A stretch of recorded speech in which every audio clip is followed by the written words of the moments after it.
बिस्मिल्लाहिर्रहमानिर्रहीम। घोटकी तालके जा नौजवान IBA पास उस्ताद जेके अॼु पेटीएल ऑफिस घोटकी में मौजूद आहिनि।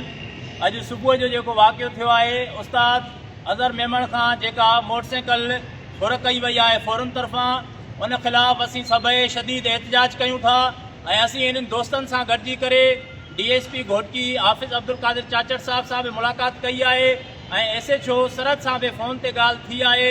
इंशाअल्लाह ताला असीं घोटकी तालके ऐं ज़िले जा उहिदेदार पंहिंजे नौजवान उस्ताद भाइरनि सां गॾु आहियूं। जेसि ताईं मोटरसाइकिल वापसि न थींदी, हीअ घोटकी जा उस्ताद सरापा एहतजाज आहिनि।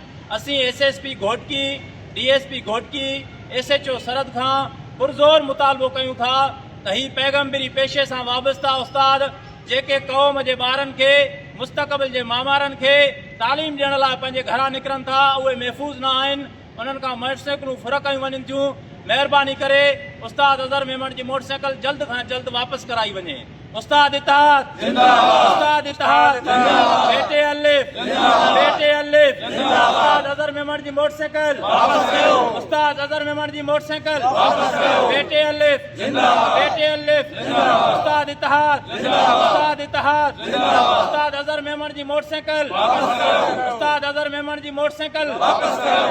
घोटकी मां बदअमनी खत्म कयो, घोटकी मां बदअमनी खत्म कयो।